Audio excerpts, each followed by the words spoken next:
telling a horror story. We're taking it apart, piece by piece. We're going to look under the hood of a viral script to see exactly what makes it tick and how it's built to prey on our deepest anxieties. Right there. That's the core of it.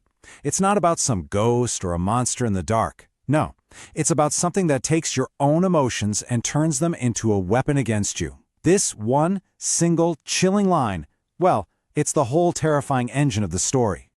So how do you actually do that? How do you go from a blank page to a story that really truly gets under your skin? We're going to use the viral script The Room that records your fear as our case study to map out a blueprint for terror. Every great horror story has to grab you from the start.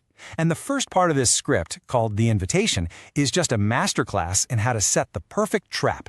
It's all about creating this pull into the darkness that you just can't resist. See, the first step isn't some cheap jump scare. It's a mystery. It's a simple, ominous rule from a friend who's gone missing. And right away, your mind starts racing. What happens at midnight? Why this specific rule? This is a promise of danger. And you know what? That is so much more powerful than just showing the danger right away. This is a classic mystery box. The text message is the box. We get just enough info to be hooked, to be super curious, but not nearly enough to feel safe or understand what's going on. And at that point, our own imagination starts doing all the heavy lifting, filling in the blanks with the worst things we can think of. Now notice how the script flips our expectations here. This isn't your typical dusty, dark, abandoned building. Nope. The scene is clean, it's prepared, it feels like it's been waiting. A clean, well-lit room is way scarier in this situation because it implies that there's an intelligence at work. The danger isn't some old, mindless evil. It's something calculated, it's modern, and it feels like it was waiting specifically for you. Okay, so the hook is set, you're drawn in, now let's get into the architecture of the story. How the script just methodically builds the fear brick by brick, taking us from this subtle feeling of unease to straight-up terror. This sequence is so effective because it follows a really clear progression.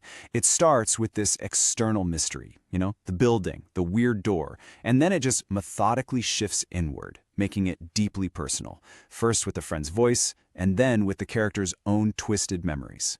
The threat isn't outside anymore. It's inside their own head. It is amazing how a single word can change absolutely everything. A second ago, our character is an explorer and investigator trying to find their friend.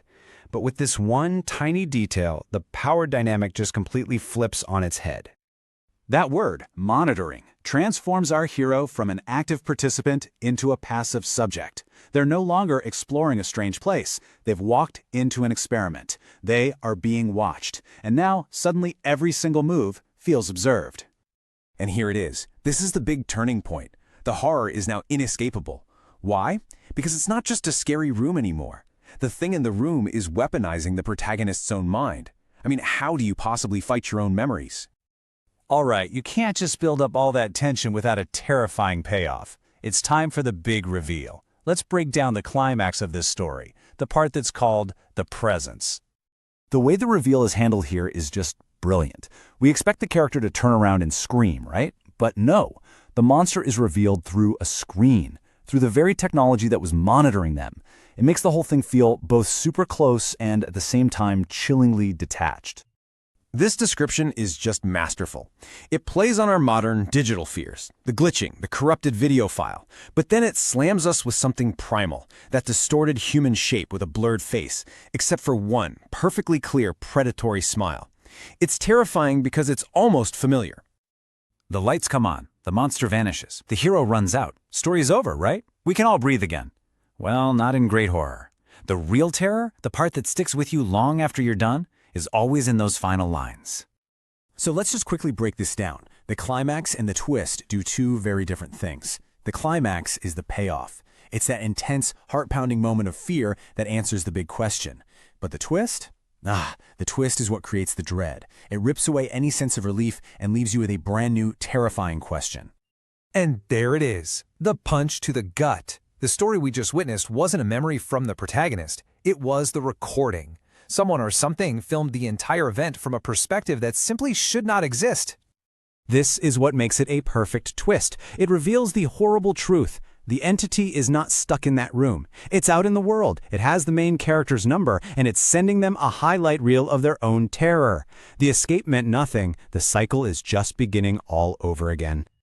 So, after taking this whole story apart, what's the big takeaway for creators? Well, what we've uncovered is a really clear and powerful formula for building effective modern horror. So here it is, the blueprint. You start with a mystery that's impossible to ignore. Then you escalate the tension in logical steps, moving from an external threat to an internal one. You make the horror deeply personal. Reveal your monster in a creative, indirect way. And then, right when your audience thinks it's safe, you deliver that final twist that proves they were never safe at all. The most effective horror stories today really tap into our modern anxieties, this fear of being watched, of our own technology turning against us, of our minds being used as a weapon.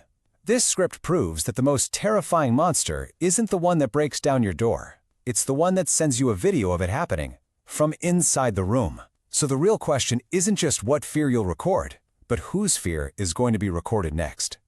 Like, comment and subscribe, don't forget.